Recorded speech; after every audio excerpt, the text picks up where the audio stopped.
Hello and welcome back to our channel one night prep, जहां हम एक रात पहले पूरा का पूरा सिलेबस ख़त्म करते हैं। तो आज हम इंजीनियरिंग फिज़िक्स का पहला मॉड्यूल, मॉडर्न ऑप्टिक्स का पहला टॉपिक लेज़र के बारे में पढ़ने वाले हैं। तो सबसे पहले हम पढ़ेंगे लेज़र क्या है। तो लेज़र क्या है? लेज़र का फुल फॉर्म है light amplification by stimulated emission of radiation. ये एक ऐसा डिवाइस है जो कि बहुत ज़्यादा intense, highly focused and monochromatic light produce करता है, जो कि परफेक्टली सिंक्रोनाइज होता है, मतलब कोहेरेंट होता है, using the process of stimulated emission. तो इसमें हम अभी पढ़ेंगे स्टिमुलेटेड एब्जॉर्प्शन, स्पॉन्टेनियस एमिशन और स्टिमुलेटेड एमिशन। ये तीनों चीज़ें क्या है? सबसे पहले आता है स्टिमुलेटेड एब्जॉर्प्शन। जब एक फोटॉन एटम को स्ट्राइक करता है, जो कि अपने लोएस्ट एनर्जी स्टेट पे हो, तो एटम फोटॉन की एनर्जी को एब्जॉर्ब करके एक हायर एनर्जी स्टेट पे जंप कर जाता है। इस प्रोसेस में फोटॉन डिसअपेयर हो जाता है। बेसिकली इसको आप ऐसा सोच सकते हो, फोटॉन ने एटम को हिट किया, एटम एक्साइट हो गया और फोटॉन कंज्यूम हो गया। फिर आता है स्पॉन्टेनियस एमिशन। स्पॉन्टेनियस एमिशन में क्या होता है कि एक एटम जो कि अपने एक एक्साइटेड एनर्जी स्टेट पे है, वो रैंडमली या नेचुरली वापस से अपने ग्राउंड स्टेट पे पहुंचता है विदाउट एनी ट्रिगर। एंड इस प्रोसेस में वो एक और फोटोन रिलीज करता है इन रैंडम डायरेक्शन। इससे जो लाइट प्रोड्यूस होती है वो इनकोहेरेंट होता है, और इसी प्रोसेस से ऑर्डिनरी लाइट बल्ब्स काम करते हैं। ये टिपिकली 10⁻⁻8 सेकेंड्स के बीच में होता है। आखिर में आता है स्टिमुलेटेड एमिशन। स्टिमुलेटेड एमिशन में क्या होता है कि फोटोन बेसिकली पहले तो photon of exactly right energy पहले एक एटम जो कि ऑलरेडी एक्साइटेड स्टेट में है उसको हिट करता है। ठीक है, तो इससे क्या होता है कि एटम जो है, it is force it forces atom to drop to lower energy state, and एक second photon रिलीज करता है वो। और ये जो फोटोन, दूसरा फोटोन होता है, वो पहले फोटोन के ठीक आइडेंटिकल होता है, मतलब उनका सेम वेवलेंथ होता है, सेम डायरेक्शन होता है, सेम फेज होता है। और इसी प्रोसेस से लेज़र लाइट बनता है, और लेज़र लाइट, ये प्रोसेस लेज़र लाइट को स्पेशल और कोहेरेंट बनाता है। बेसिकली आप इसको ऐसा सोच सकते हो कि एक फोटॉन गया, दो फोटॉन बाहर आए। ठीक है, फिर आता है आइंस्टीन ए और आइंस्टीन बी कोएफिशिएंट और उन दोनों का रिलेशन। आइंस्टीन ए कोएफिशिएंट क्या है? आइंस्टीन ए कोएफिशिएंट एक नंबर है जो कि रिप्रेजेंट करता है probability of spontaneous emission per unit time. ये हमें बताता है कि एक एक्साइटेड एटम कितने स्पॉन्टेनियसली अपनी एनर्जी को गिव अप करेगा और एक अपने आप ही एक फोटॉन एमिट करेगा विदाउट एनी एक्सटर्नल हेल्प। और A21, मतलब आइंस्टीन ए कोएफिशिएंट को हम A21 से रिप्रेजेंट करते हैं, और A21 का वैल्यू जितना हाई होगा उतना ही ज़्यादा प्रोबेबिलिटी है कि एटम अपने ग्राउंड स्टेट में जल्दी से जल्दी पहुंचेगा। फिर आता है Einstein B coefficient. Einstein B coefficient एक नंबर है जो कि प्रोबेबिलिटी दर्शाता है ऑफ स्टिमुलेटेड प्रोसेस अकरिंग। तो बेसिकली दोनों के बीच में क्या डिफरेंस है? Einstein A coefficient is the probability of spontaneous emission per unit time, and Einstein B coefficient is the probability of stimulated process occurring. B, और इसको हम B12 या B21 से रिप्रेजेंट करते हैं। ओके, B12 प्रोबेबिलिटी है कि stimulated probability of stimulated absorption. Basically atom एक फोटोन को एब्जॉर्ब करेगा और जंप अप करेगा। ठीक है, एंड B21 प्रोबेबिलिटी है स्टिमुलेटेड एमिशन की। Basically atom is being force down to emit a photon. Basically दोनों के बीच में क्या डिफरेंस है? B12 is probability of stimulated absorption, मतलब एटम फोटोन एब्जॉर्ब करके जंप अप करेगा and B21 is the probability of stimulated emission. Basically atom force down करेगा और इस प्रोसेस में वो एक एट फोटोन को रिलीज करेगा. That's the difference. एंड मजे की बात यह है कि इन दोनों का वैल्यू जो है वो इक्वल होता है. ये आइंस्टीन ने प्रूव किया था. इसलिए हम इस आइंस्टीन बी कोएफिशिएंट को दोनों से ही रिप्रेजेंट कर सकते हैं. तो B12 और B21 का इक्वल होने का मतलब है कि the probability of absorption and emission are equally likely या इक्वी लाइकली या इक्वी प्रोबेबल, जो भी आप कह लो. फिर आता है आइंस्टीन्स रिलेशन, मतलब ए बी कोएफिशिएंट का रिलेशन. आइंस्टीन ने एक मैथमेटिकल रिलेशनशिप डिराइव किया था जिसमें उन्होंने A21 बाई B21 का value 8 pi H mu cube by C cube बताया था, जहाँ पे एच जो है वो ऑब्वियसली प्लैंक्स कांस्टेंट है, म्यू फ्रीक्वेंसी को डिनोट करता है और C as usual speed of light को डिनोट करता है. ओके. और ये रिलेशन ये शो करता है कि at high frequency spontaneous emission जो है it dominates over stimulated emission. Okay, and that is why laser action requires special condition. Okay, did you understand that? Basically एक हाई, जितनी ज्यादा हाई फ्रीक्वेंसी होगी उतना ही ज्यादा हमारे सोर्स को लाइट बल्ब की तरह बिहेव करने का प्रोबेबिलिटी होगा. सिंपल भाषा में ये कहेंगे कि जो हमारा सोर्स है, ठीक है, जो हमारा डिवाइस है, अगर जितना उसका जितना ज़्यादा हाई फ्रीक्वेंसी का, it is more likely to act like a light bulb rather than a laser. That's why to create a laser, we need to create special conditions. I hope that is clear to you. फिर आता है metastable state. Metastable state जो है वो काफ़ी ज़्यादा important है laser action के लिए. तो मेटास्टेबल स्टेट क्या है? मेटास्टेबल स्टेट एक स्पेशल एक्साइटेड एनर्जी लेवल है जहाँ पे एटम नॉर्मल से ज़्यादा, एक्चुअली बहुत ज़्यादा देर तक, हमारे लिए तो बहुत कम है बट एटॉमिक स्केल पे बहुत ज़्यादा देर तक रहता है. बेसिकली ऑर्डिनरी एक्साइटेड स्टेट में डाई डाउन करने के लिए atom 10 to the power -8 second लेता है. बट अगर ये मेटास्टेबल स्टेट पे आ जाए तो ये 10 to the power -3 seconds. Can you imagine that? मतलब 10 टू द पावर 5 सेकेंड्स का डिफरेंस है. ओके, 10 टू सेकेंड्स करें, 10 टू द पावर 5 गुना का डिफरेंस है. ज़्यादा बोल दिया मैंने seconds. Anyway 10 to the power 5 गुना का डिफरेंस है जो कि एटॉमिक स्केल में काफ़ी बड़ा रहता है. एंड ये जो है, ये लॉन्ग वेटिंग टाइम जो है ये काफ़ी ज़्यादा इम्पॉर्टेंट है पॉपुलेशन इन्वर्जन के लिए. ओके, और पॉपुलेशन इन्वर्जन जो है वो लेज़र एक्शन के लिए काफ़ी ज़्यादा इम्पॉर्टेंट है. बेसिकली इसको आप समझ सकते हो, ये एक स्लो एलिवेटर है जो लोगों को काफ़ी देर तक पकड़े रहता है टू क्रिएट अ क्राउड. सो इसमें हमने अभी भी पढ़ा पॉपुलेशन इन्वर्जन जो कि लेज़र एक्शन के लिए काफ़ी ज़्यादा इंपॉर्टेंट है. तो पॉपुलेशन इन्वर्जन क्या है? पॉपुलेशन इन्वर्जन क्या होता है? बेसिकली जब नॉर्मल केसेस में क्या होता है कि जो एटम है वो ग्राउंड स्टेट पे जाता है. ग्राउंड पहले एक्साइटेड स्टेट पे जाता है और तुरंत ग्राउंड स्टेट पे आ जाता है, क्योंकि एटम जो है वो जनरली प्रेफर करता है कि ग्राउंड स्टेट में, क्योंकि ग्राउंड स्टेट में स्टेबिलिटी रहती है, राइट? तो पॉपुलेशन इन्वर्जन ठीक इसका उल्टा है. मतलब ज़्यादातर at we here in this case we want that कि ज़्यादातर एटम जो है वो हायर एनर्जी स्टेट पे रहे as compare to lower energy state. And as I said कि नॉर्मली एटम्स ग्राउंड स्टेट पे रहना प्रेफर करते हैं क्योंकि ये ज़्यादा स्टेबल स्टेट होता है. That's why this is an artificial non equilibrium condition, और ये अपने आप नेचुरली नहीं हो सकता, इसको करवाना पड़ता है. और ये एक एसेंशियल प्री है ऑफ लेजर एक्शन. और ये हम पॉपुलेशन इन्वर्जन करते कैसे हैं? Through pumping. पंपिंग क्या है? पंपिंग एक प्रोसेस है जिसमें हम एक्सटर्नल एनर्जी प्रोवाइड करते हैं लेजर मीडियम को, ताकि एटम्स को एक्साइट कर सके from ground state to higher energy level and thereby achieving population inversion.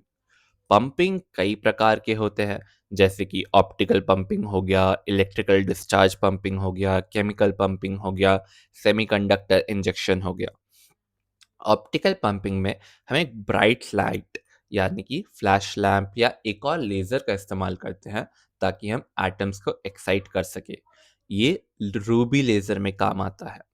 फिर आता है इलेक्ट्रिकल डिस्चार्ज पंपिंग।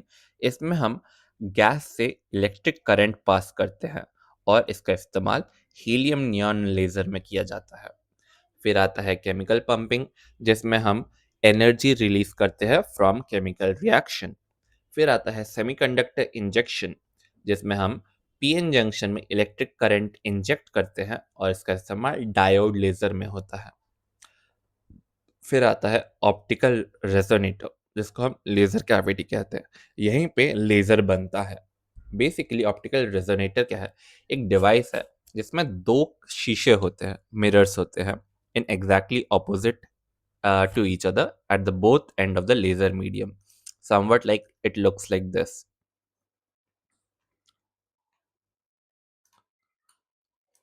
ये होता है ऑप्टिकल रेजोनेटर, जिसमें ये वाला मिरर जो होता है वो 100% रिफ्लेक्टिंग होता है या फुल्ली रिफ्लेक्टिंग होता है, और ये वाला जो मिरर होता है वो 95% रिफ्लेक्टिंग होता है, और इसी शोर से लेजर बाहर निकलता है।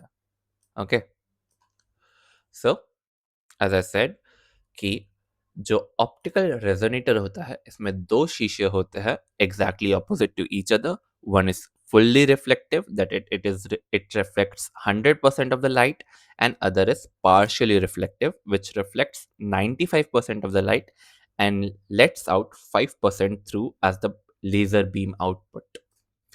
इस मीडियम में क्या होता है कि लाइट जो है वो कॉन्स्टेंटली, लाइक इधर जो होता है यहाँ से प्रोड्यूस होता है, ठक ठक ठक, लाइक ऐसे करके बहुत ज़्यादा टकराता है, जिससे ज़्यादा लेज़र जो है वो बहुत ज़्यादा एक्टिव हो जाता है। तो gain, okay, back to the topic. इतना आड़ा टेढ़ा नहीं होता, मतलब ऐसे दोनों मिरर्स में ट्रू एंड फ्रो होता है। सो इसमें जो है लाइट जो है वो मिरर्स के बीच में back and fourth bounce back करता है, जिससे ये it passes through the gain medium multiple times. Gain medium वो जो सेंटर में जो मैंने ड्रॉ किया था, it passes through the gain medium multiple times and it gets amplified each time until it is intense enough to exit as a laser beam। और ये काफ़ी जल्दी होता है बट एटॉमिक स्केल पे काफ़ी स्लो होता है। हमारे लिए काफ़ी जल्दी, बट एटॉमिक स्केल पे एज आई सेड काफ़ी ज़्यादा डिफरेंस होता है 10⁻⁻8 और 10⁻³ के बीच में। ओके, लेज़र एक्शन के क्या क्या कंडीशन होते हैं? लेज़र एक्शन या एक्टिव लेज़र एक्शन के तीन मेन कंडीशंस होते हैं: population inversion, metastable state and optical feedback या रेजोनेटर। इन तीन कंडीशन को सेटिस्फाई करना होता है ताकि लेज़र को क्रिएट कर सके। हमने तीनों के बारे में पढ़ा कि population inversion basically ground state में जितने एटम्स है उससे कई गुना ज़्यादा एटम एक्साइटेड स्टेट में होने चाहिए। फिर आता है मेटास्टेबल स्टेट की एक्साइटेड स्टेट का जो है लाइफ है वो इतना लंबा होना चाहिए कि एटम्स वहाँ पे एक्यूमुलेट कर सके और पॉपुलेशन इन्वर्जन स्टेट हम अचीव कर सके। और आखिर में ऑप्टिकल फीडबैक या लाइक ऑप्टिकल रेजोनेटर की ज़रूरत पड़ती है, जिसमें हम मिरर्स लगाते हैं ताकि फोटोन जो है वो गेन मीडियम से बैक एंड फोर्थ बाउंस करे, ताकि वो एम्पलीफाई होकर स्टिमुलेटेड एमिशन से बाहर निकले और इसमें इतनी इंटेंसिटी हो कि वो लेज़र की तरह क्रिएट हो। ओके, अब हम अलग-अलग प्रकार के लेज़र्स के बारे में पढ़ेंगे। इस पहले मॉड्यूल में 3 ही तरह के लेज़र्स हैं, ruby laser, helium neon laser और डायोड लेज़र। सबसे पहला है रूबी लेज़र। रूबी लेज़र जो है वो एक सॉलिड स्टेट लेज़र है, जो कि जिसमें हम रूबी क्रिस्टल या aluminium oxide Al2O3 which is doped using chromium ion का इस्तेमाल करते हैं as an active gain medium. ये एक 3 लेवल लेजर सिस्टम होता है and it produces pulsed red light which is basically not continuous, okay, it is pulsating, and इसका wavelength होता है 6943 एंगस्ट्रॉम या 694.3 नैनोमीटर। इसमें हम ज़ेनॉन फ्लैश लैंप का इस्तेमाल करते हैं फॉर पंपिंग। इसमें हम एक्चुअली जैसा मैंने बोला ऑप्टिकल पंपिंग का इस्तेमाल करते हैं, ठीक है? तो इसमें हम ज़ेनॉन फ्लैश लैंप का इस्तेमाल करते हैं to provide a bright light to excite the chromium ions. इसमें इसका वर्किंग कैसा है कि क्रोमियम आयन जो है वो ग्रीन लाइट को एब्जॉर्ब करते हैं।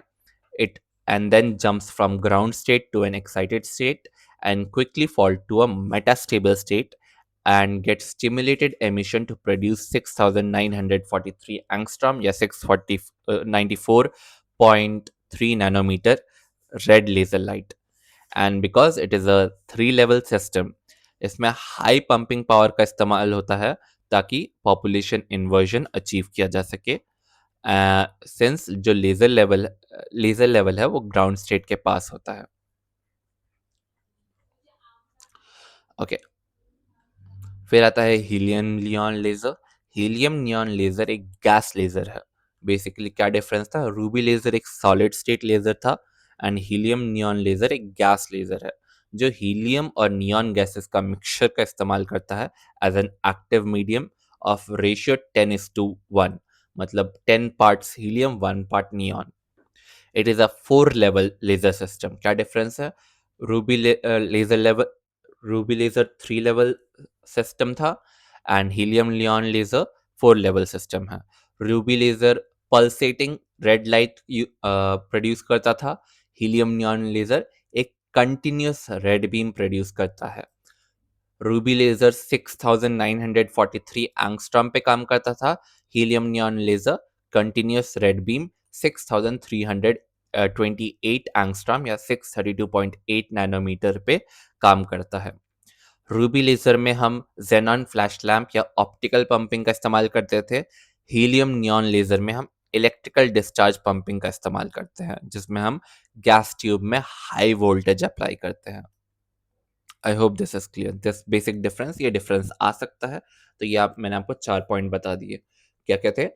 Ruby laser is solid state, helium neon is gas state. Ruby laser में हम aluminium oxide with chromium doping का इस्तेमाल करते हैं। हीलियम नियॉन में as obvious helium neon gas का इस्तेमाल करते हैं of 10:1 ratio. Ruby laser is 3 level laser system, helium neon laser is 4 level laser system. Ruby laser produces a pulsating red beam. Helium neon produces a continuous red beam. Ruby laser works at 6943 angstrom.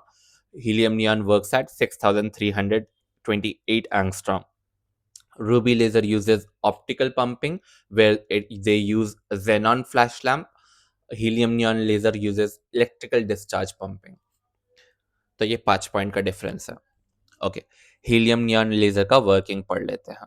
Helium neon laser का working क्या है? जो electrons है वो क्या कहते हैं, electron gets discharge. Okay, जो electrons in discharge excites the helium atom, and excited helium atom collides with the neon atom and transfers the energy through resonant energy transfer, and neon atoms reaches a metastable state। Basically ऐसा process होता है।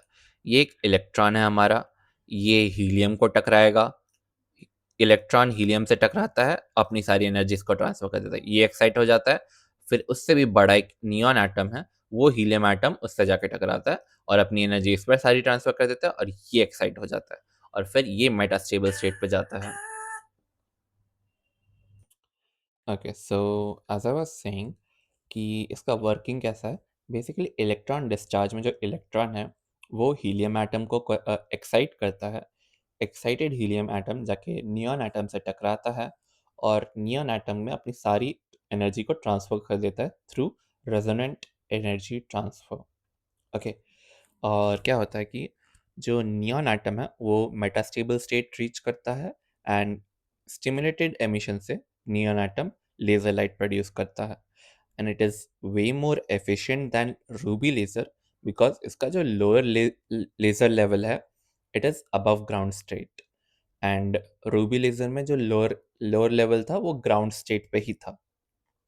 मतलब एक laser के 2 levels होते हैं, higher higher laser level and lower laser level.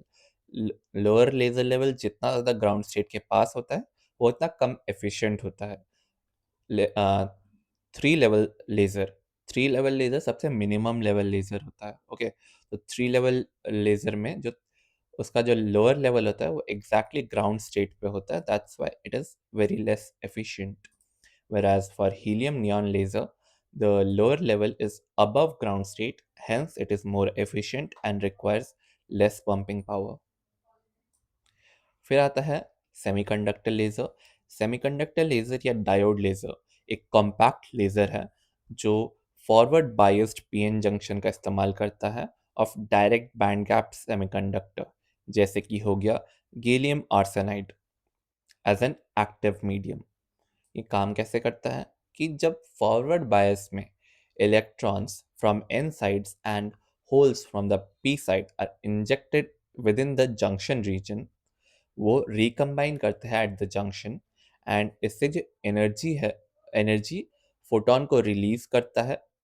Energy जो है वो फोटोन के रूप में रिलीज होता है, जिसको हम इलेक्ट्रोल्यूमिनेसेंस बोलते हैं, ओके? एंड लेजर फॉर्म होता है। मैंने बेसिकली क्या बोला? फॉरवर्ड बायस पीएन जंक्शन में electrons from the N side and holes from the P side combine at the junction region, and a photon is released in the form of energy, which is called electroluminescence, from which laser is formed. It is the smallest, most efficient, and cheapest laser. Okay, and laser. Sorry, laser. And it is widely used in CD DVD players, optical fiber communication, and laser printer. I hope this is clear to you. फिर आता है properties of laser light. Laser light की properties क्या है? Basically laser light को हम एक light bulb से कैसे डिफरेंशिएट करें? तो 4 प्रॉपर्टीज़ होते हैं: मोनोक्रोमैटिसिटी, कोहेरेंस, डायरेक्शनैलिटी और हाई इंटेंसिटी। तो एक ऑर्डिनरी लाइट से लेज़र लाइट के बीच के डिफरेंस करना है, तो लेज़र लाइट जो है वो मोनोक्रोमैटिक होता है। Basically it emits a single specific wavelength only. Laser light coherent होता है। बेसिकली जितने भी लेज़र बीम के वेव्स हैं वो सेम फेज के होते हैं, and this makes laser very orderly. Directionality, basically laser beam एक सिंगल नैरो डायरेक्शन में ट्रैवल करता है और बिल्कुल ऑलमोस्ट बिल्कुल स्प्रेड नहीं होता, that is very low divergence. फिर आता है हाई इंटेंसिटी। जो लेज़र लाइट का एनर्जी होता है, it is highly concentrated in a tiny spot, making lasers extremely powerful. तो मैंने क्या क्या बताया? लेज़र लाइट के 4 प्रॉपर्टीज़ हैं: मोनोक्रोमैटिसिटी, कोहेरेंस, डायरेक्शनैलिटी और हाई इंटेंसिटी। ये याद रखना, ये एग्जाम में मोस्ट डेफिनेटली आएगा। और आखिर में लेज़र लाइट के एप्लीकेशन। लेज़र लाइट का बहुत वाइड वैरायटी में यूज़ होता है। लेज़र लाइट मेडिकल सेक्टर में यूज़ होता है, लेज़र लाइट कम्युनिकेशन सेक्टर में यूज़ होता है, लेज़र लाइट इंडस्ट्री में यूज़ होता है, लेज़र लाइट साइंस में यूज़ होता है, लेज़र लाइट मिलिट्री में यूज़ होता है, कंज्यूमर बेस में यूज़ होता है। तो काफ़ी वाइड वैरायटी ऑफ एप्लीकेशन है लेज़र लाइट का। मेडिकल सेक्टर में बेसिकली कहाँ-कहाँ होता है? पहले तो बहुत फेमस अभी का सर्जरी है लासिक सर्जरी, एक आई सर्जरी है, उसमें इस्तेमाल होता है।